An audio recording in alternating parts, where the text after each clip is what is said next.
¿Qué tal, amigas y amigos? Hoy los invito a conocer, ¿saben qué? Aquí en el Zócalo de la Ciudad de México, la Capilla Sixtina. Sí, una réplica de la capilla que se encuentra en Roma, concretamente en el Vaticano. Vamos a entrar. La llamada Capilla Sixtina forma parte del Palacio Apostólico de la Ciudad del Vaticano, residencia oficial del Papa, y puede ser visitada como parte de los museos vaticanos. Pero en esta ocasión la podremos conocer a través de esta réplica itinerante.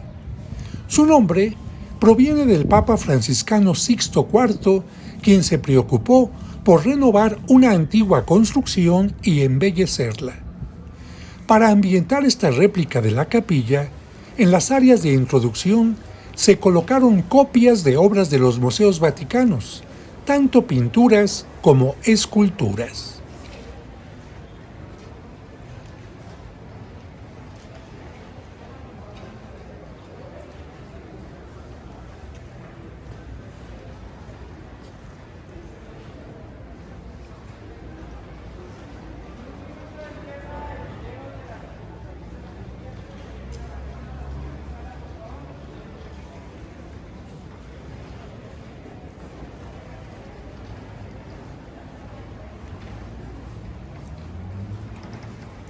No podía faltar una escultura del rostro de Miguel Ángel. Antes de ingresar, los visitantes reciben una breve introducción y explicación a través de un video. A la entrada se observa la capilla en penumbra. Las luces se encienden en forma progresiva, iluminando solo la parte que se va mencionando, y solo hasta el final se encienden todas las luces. Tanto el piso como la estructura interna y las pinturas están realizadas a la perfección, de tal manera que parece que estamos en la original, cuyas medidas se hicieron tomando en cuenta el gran templo de Jerusalén construido por Salomón, como el santuario más importante dedicado a Dios. Este es el lugar donde a la muerte de un pontífice a puerta cerrada, con clave, con llave, se lleva a cabo la elección de su sucesor. Quienes eligen al nuevo pontífice son los cardenales que aún no han cumplido los 80 años.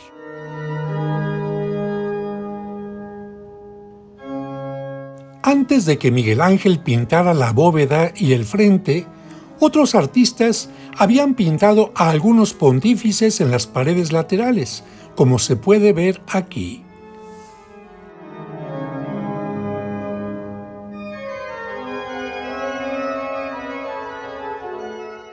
En 1508, Miguel Ángel comenzó a pintar la bóveda y, con diferencia de casi 20 años, en 1534, inició el juicio final al frente. Poco antes de que Miguel Ángel iniciara su obra, en estos espacios rectangulares, otros pintores del Renacimiento como Botticelli, Perugino, Pinturicchio, Ghirlandaio, Rosselli y Signorelli habían plasmado en el lado izquierdo escenas de la vida de Moisés y en el derecho escenas de la vida de Cristo. Sobre la puerta de entrada, a la izquierda, la resurrección, y a la derecha, disputa por el cadáver de Moisés. Aquí podemos ver un detalle en el que los ángeles y demonios se pelean por el cuerpo. La siguiente pintura muestra varios momentos del final de la vida de Moisés. A la derecha, predicando y despidiéndose. A la izquierda, Moisés designa a Josué como su sucesor.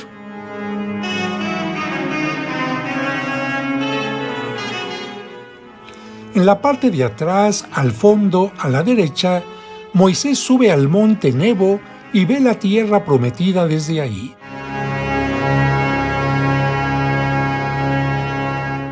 Después desciende del monte y al fondo del lado izquierdo su sepultura.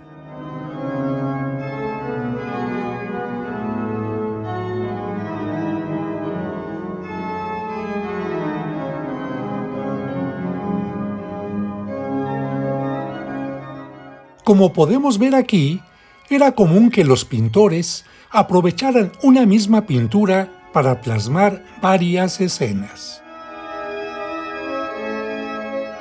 La siguiente pintura muestra una rebelión contra Moisés y el castigo divino. A la derecha, el momento de la rebeldía. Al centro, un incensario vuela como signo de la presencia de Dios. Y a la izquierda, en castigo, los rebeldes son tragados por la tierra.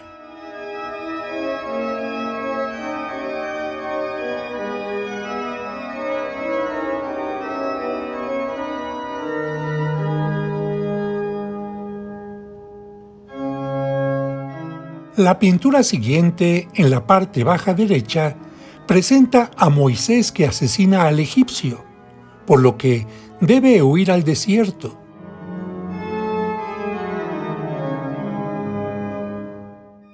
Después, junto a un pozo, se encuentra con quien será su esposa.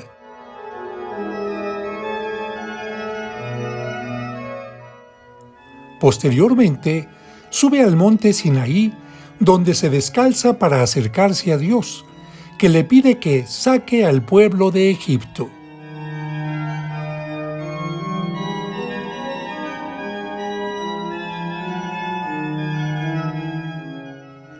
Y abajo, a la izquierda, el Éxodo, la salida de Egipto.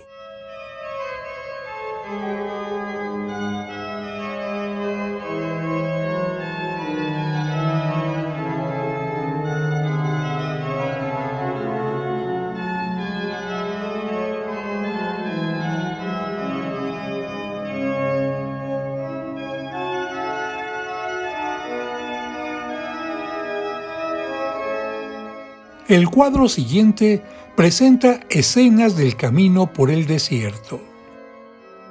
La pintura que continúa muestra varias escenas en las que se distingue al fondo, en lo alto, a Moisés hablando con Dios, que le informa que su pueblo ha creado un ídolo de oro, por lo que Moisés baja y, enojado por el pecado de idolatría del pueblo, rompe las tablas de la ley.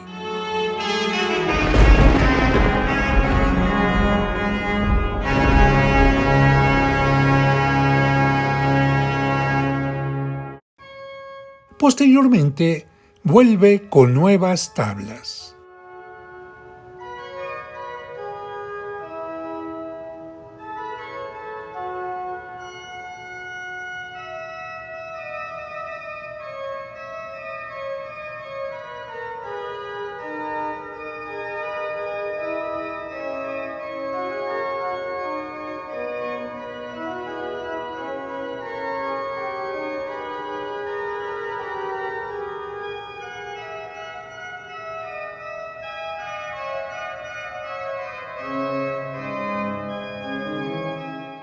La última pintura presenta el momento en que el pueblo ha pasado por el mar a pie seco, mientras el ejército del faraón queda atrapado en las aguas.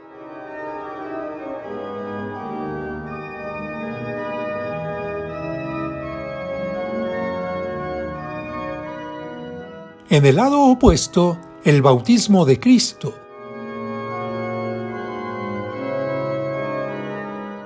Las tentaciones de Satanás.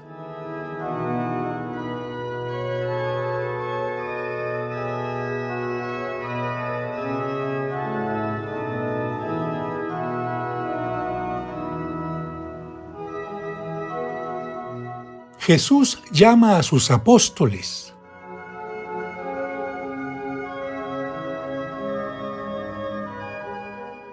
El Sermón de la Montaña.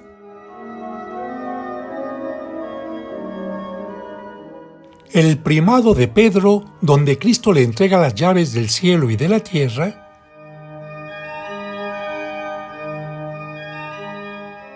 Y finalmente, la última cena.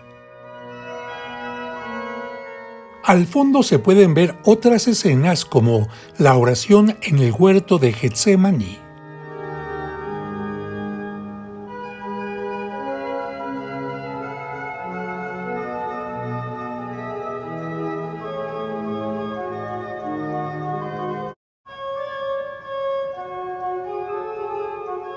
Sobre las escenas de la vida de Moisés y de Cristo, también antes de Miguel Ángel, se pintaron los retratos de varios pontífices que están de pie a los lados de las ventanas. Y en un nivel más alto, Miguel Ángel sí pintó en los lunetos en forma de arco a los antepasados de Cristo en parejas. En el centro de la bóveda simuló ventanas arquitectónicas en las que pintó escenas del libro del Génesis. En la primera, Dios separa la luz de las tinieblas. Curiosamente, esta imagen es uno de sus autorretratos, porque muestra a Dios apoyado sobre su rodilla, separando la luz de las tinieblas, como si fuera Miguel Ángel pintando la bóveda. En la segunda escena, representa a Dios en movimiento, creando el día y la noche, separando el sol que se encuentra frente a él y la luna a sus espaldas. Su rostro es muy semejante a la escultura del Moisés que realizó para la tumba del Papa Julio II.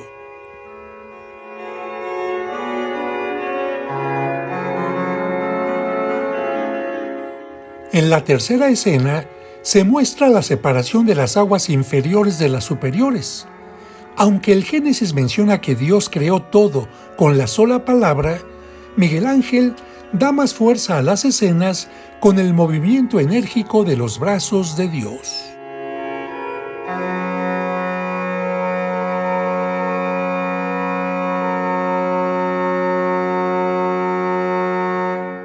En la escena de la creación de Adán, Miguel Ángel pintó bajo el brazo de Dios a una mujer que voltea a ver a Adán.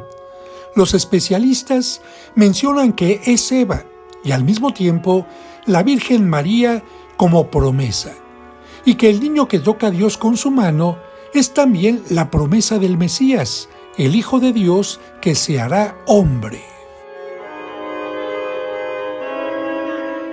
Ante el poder del Creador que tiene su mano extendida y firme, como si fuera a través de una chispa de energía, la mano de Adán comienza a levantarse, como signo del soplo de vida que Dios le da.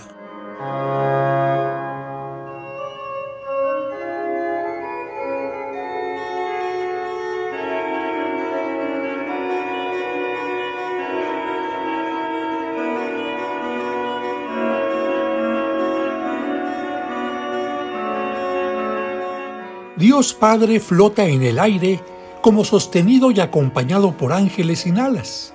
Es un Dios lleno de fuerza, a diferencia del cuadro que veremos enseguida, la creación de Eva, que fue pintado antes por Miguel Ángel, en el que aún siguió patrones antiguos en los que se representaba a Dios como un anciano sin fuerza. Adán también tiene un patrón menos fuerte que el de su creación. Aquí, duerme mientras Dios hace surgir de su costilla a Eva.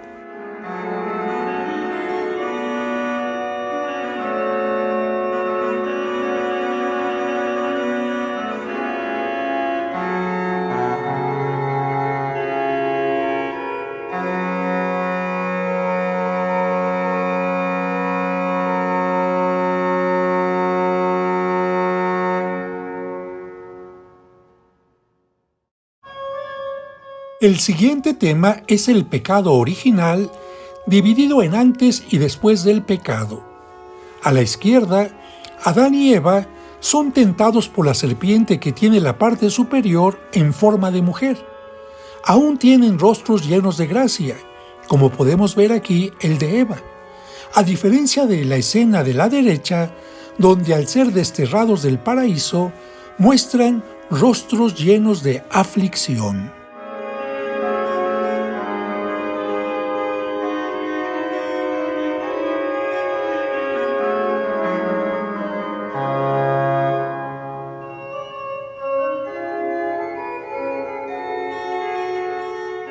Continúa el tema del diluvio universal, en el que al fondo se ve una paloma en la parte alta del arca de Noé que tiene forma cuadrangular.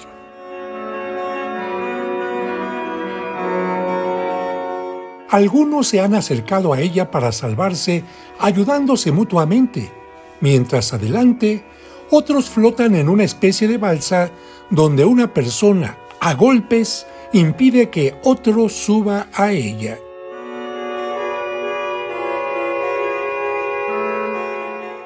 Al frente, una multitud trata de salvarse escalando la montaña, cargando sus pertenencias.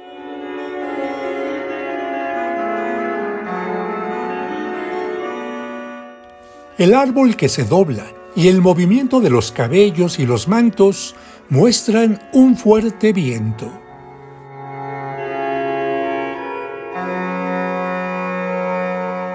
Un hombre trata de salvar a su hijo cargándolo, mientras otros le extienden la mano para ofrecerle su ayuda.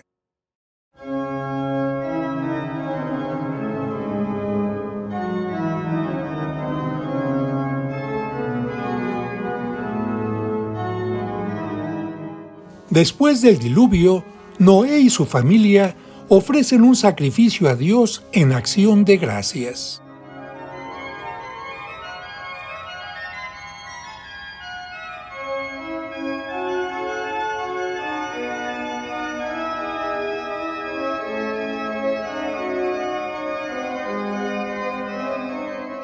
En la última escena, Noé trabaja la tierra y descubre la vid, hace jugo con ella, y sin saber que se ha convertido en vino, lo toma, se embriaga y se queda dormido, ante lo que uno de sus 3 hijos, avergonzado, trata de cubrir su desnudez.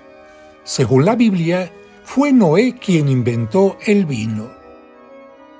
En todas estas escenas, Miguel Ángel colocó en los marcos hombres o efebos desnudos en diversas posturas, de acuerdo al gusto clásico del Renacimiento.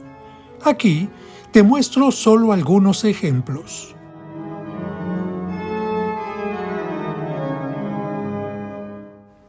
Algunos sostienen bellotas porque Julio II se llamaba Juliano de la Rovere, del roble, y su escudo heráldico tiene bellotas. En general, son 4 hombres por escena. Además de las escenas del Génesis, Miguel Ángel pintó en las esquinas el triunfo de héroes y heroínas bíblicas. Judith, que decapitó a Holofernes, enemigo del pueblo judío. A la derecha se ve el guerrero que se había embriagado, mientras que Judith y su sierva salen con la cabeza como trofeo.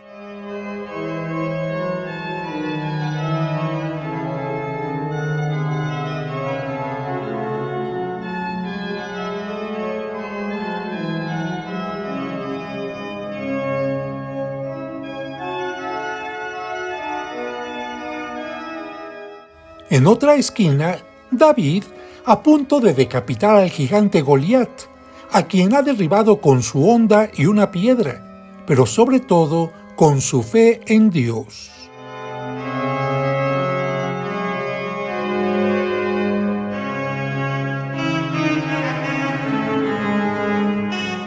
Aquí el rey persa Asuero o Jerjes, con quien se había casado la israelita Judith, quien logró salvar a su pueblo de la destrucción. Ella logró que se castigara a Amán, que pensaba exterminarlo, y aunque la Biblia menciona que fue ahorcado, Miguel Ángel decidió representarlo crucificado.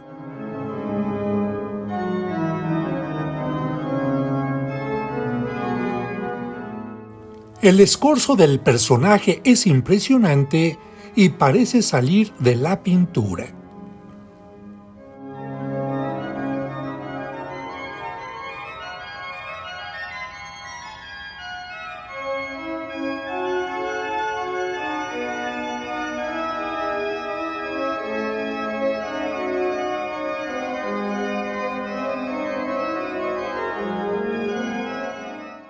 La otra esquina muestra el momento en que los rebeldes en el desierto fueron mordidos por serpientes, y cuando Moisés pide ayuda a Dios, Él le pide que haga una serpiente de bronce y la ponga en alto, para que quien la vea con fe en Dios se salve.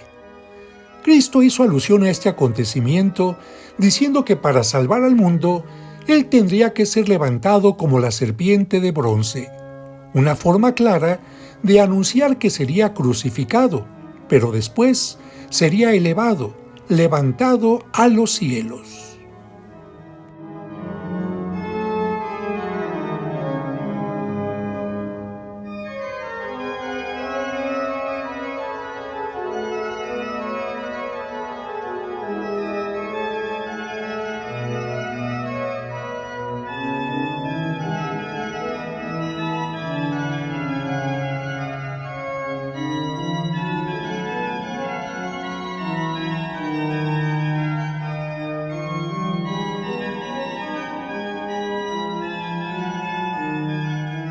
Esta pintura del profeta Isaías muestra que para completar las pinturas de la bóveda, Miguel Ángel decidió pintar a los lados de las escenas del Génesis a profetas y sibilas, las mujeres que en la época clásica profetizaron de alguna manera el nacimiento o las obras de Cristo.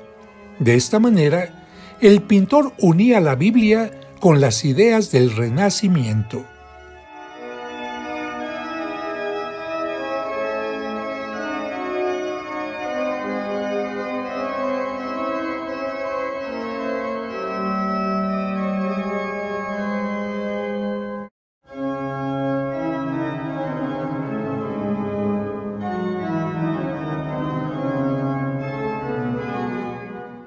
La más bella de las sibilas es la sibila délfica o de Delfos, con una mirada que parece ver el futuro.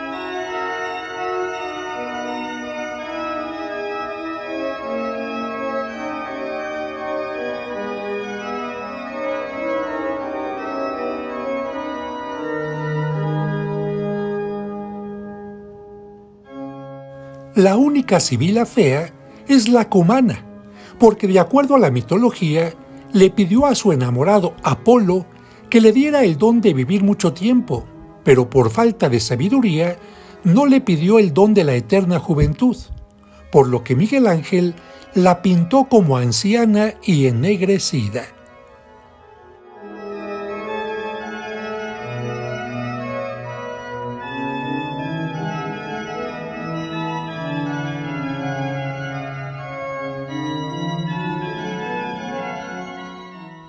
Así es como se ve el conjunto de la bóveda con las esquinas, los profetas y las sibilas.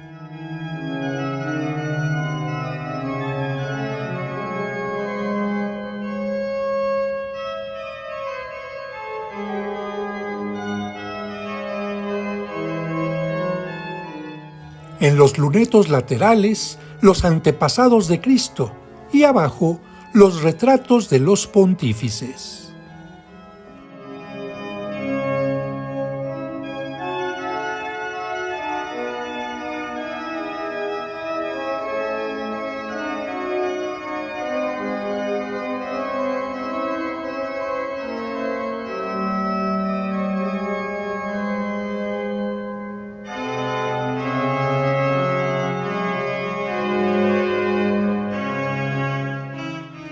El personaje de mayor tamaño se encuentra encima del juicio final, y se trata de Jonás, quien por haber estado 3 días en el vientre del monstruo marino y luego ser liberado, representa a Cristo resucitado, que estuvo 3 días en el sepulcro y después resucitó.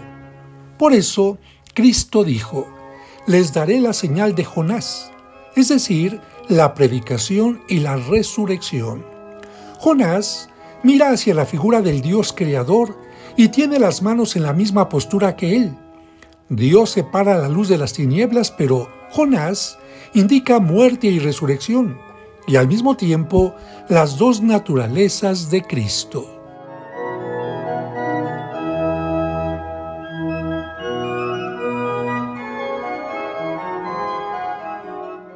«25 años después de la pintura de la bóveda y por petición del Papa Paulo III, Miguel Ángel pintó el juicio final en un espacio al que le tuvo que cerrar 2 ventanas y eliminar una pintura de la Asunción de la Virgen pintada por Perugino. La escena inicia con los ángeles que tocan las trompetas anunciando el juicio final, mientras abren los libros de los salvados y los condenados. El de los salvados es pequeño y el de los condenados mucho más grande. Al sonido de las trompetas, Cristo en su trono, ya no como pastor misericordioso, sino como juez, porque ha entregado la vida, levanta su mano, iniciando un torbellino en donde los muertos se levantan de la tumba y los esqueletos vuelven a tomar carne. Es tal su gesto que hasta la Virgen María, a su lado, prefiere mirar hacia otro lugar.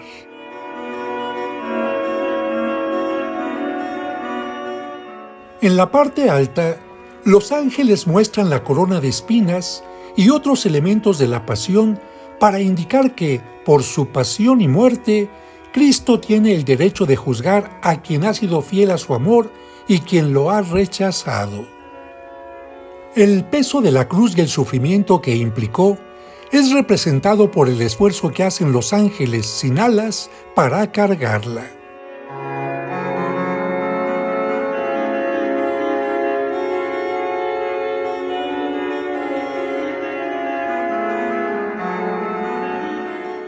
En el otro lado, un ángel sostiene la caña con el vinagre y otros la columna de los azotes, que precisamente se venera en Roma en la iglesia de Santa Praxedes.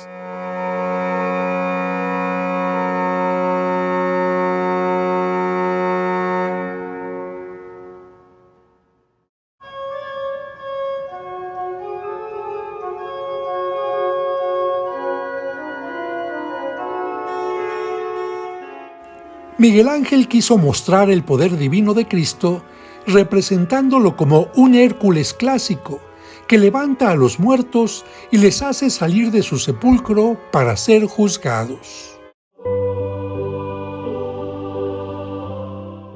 De esta manera, representa la resurrección y el ascenso a los cielos de los justos, aunque algunos espíritus infernales tratan de impedirlo violentamente, pero los ángeles les ayudan a elevarse.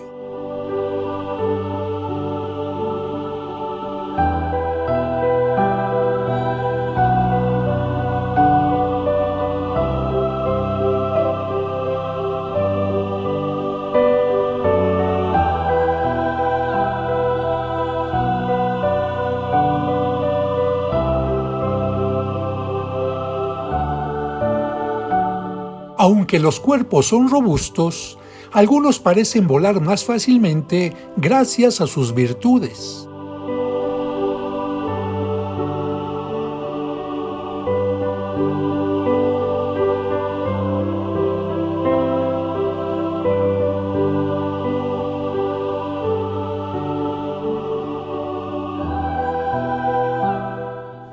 Otros necesitan la ayuda solidaria de sus compañeros, ayuda que representa la oración e intercesión, incluyendo el rezo del rosario, que ayuda a algunos a elevarse.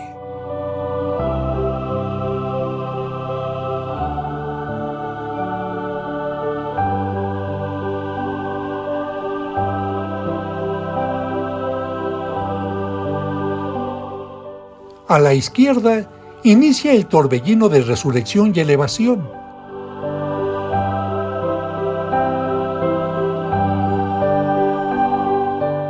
En el centro, el encuentro de los justos en torno a Cristo, a cuyos pies están los santos patronos de Roma, A la izquierda, San Lorenzo con la parrilla y a la derecha, San Bartolomé con un cuchillo. En la parte alta, los ángeles con signos de la pasión.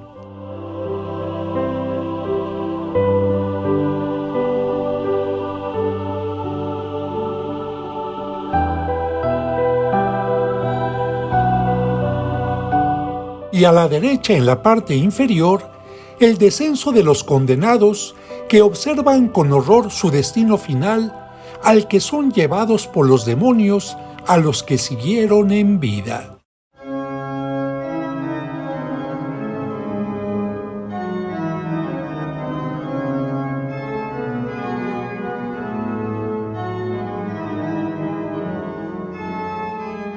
Los ángeles impiden firmemente que se eleven quienes deben ir al infierno.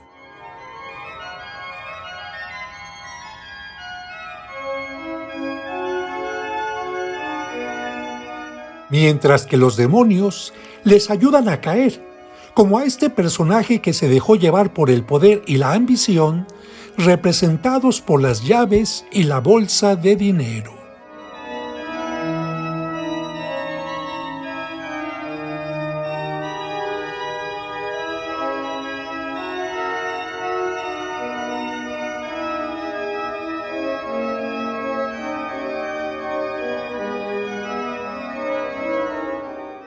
Caronte, el barquero de la muerte según la mitología, lleva a los condenados a su lugar definitivo y los obliga a bajar de la barca con violencia.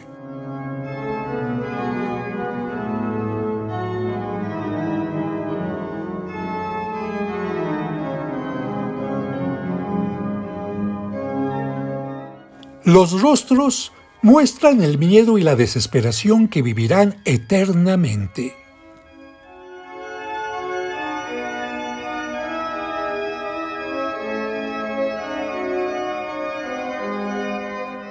Ahora son presa de los demonios que los obligan a ir al lugar de castigo donde habitan los ángeles caídos y los espíritus rebeldes, representados con rasgos animales o deformes.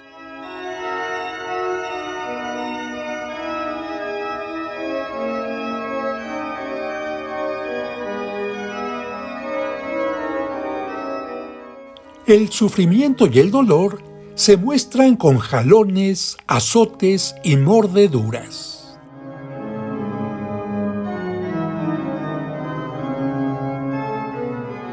El mal y el pecado se muestran a través de serpientes, deformaciones en los rostros y aspectos monstruosos.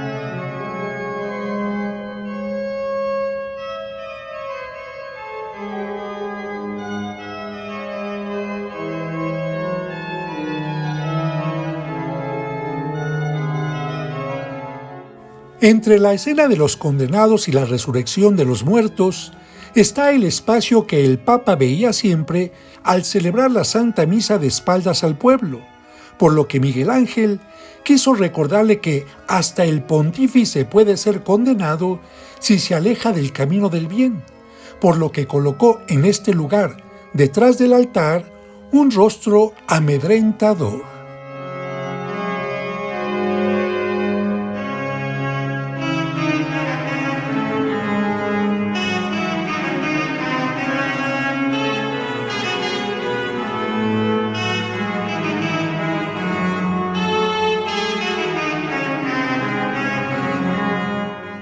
En el centro, las llagas que muestra el cuerpo de Cristo en las manos, el costado y los pies son signo del amor, mismo que los santos se han esforzado en vivir para poder participar de la vida y el gozo eternos.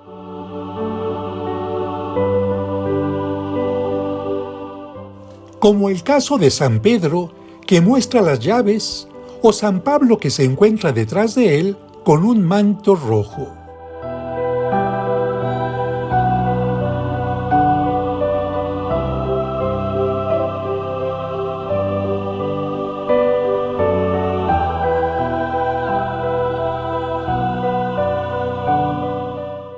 O San Juan Bautista a la izquierda.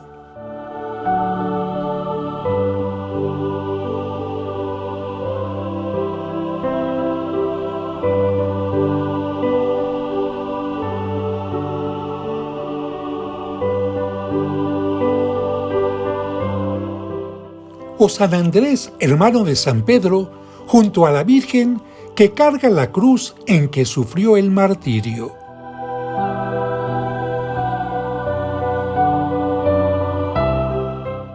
O San Lorenzo, diácono romano, con la parrilla en la que fue quemado vivo por ser fiel a Cristo. Miguel Ángel lo puso a los pies del Redentor por ser uno de los santos patronos de Roma y tener sus reliquias en una basílica de la misma ciudad. Esta imagen nos permite apreciar las dimensiones de San Bartolomé, el otro santo que aparece a los pies de Cristo, patrono también de Roma, que muestra un cuchillo en la mano derecha para recordar que fue desollado vivo, y sostiene con su otra mano toda su piel. Un detalle interesante es que Miguel Ángel hizo su autorretrato en la cara, ya que él tenía una deformación en el rostro por un ataque en su juventud.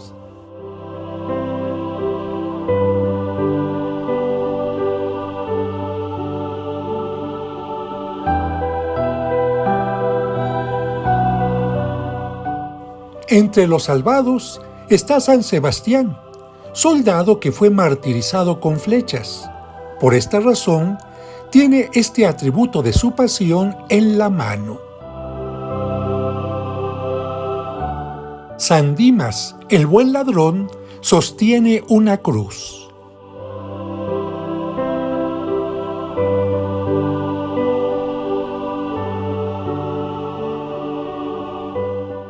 Santa Catalina de Alejandría, con la rueda de garfios con la que sufrió el martirio, junto a San Blas, que está detrás de ella, con los instrumentos de su martirio también. En el conjunto, Miguel Ángel pintó a personas de todas las edades en un ambiente de convivencia.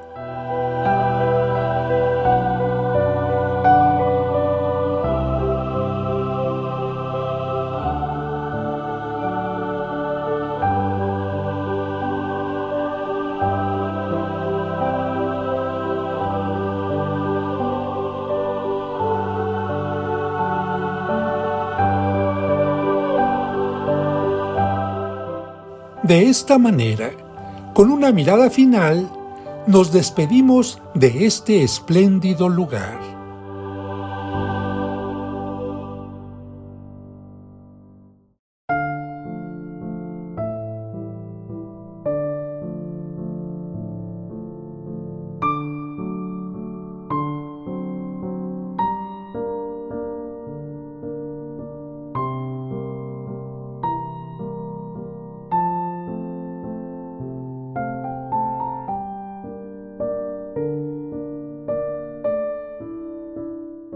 A la salida, no faltaron espacios para tomarse una fotografía del recuerdo.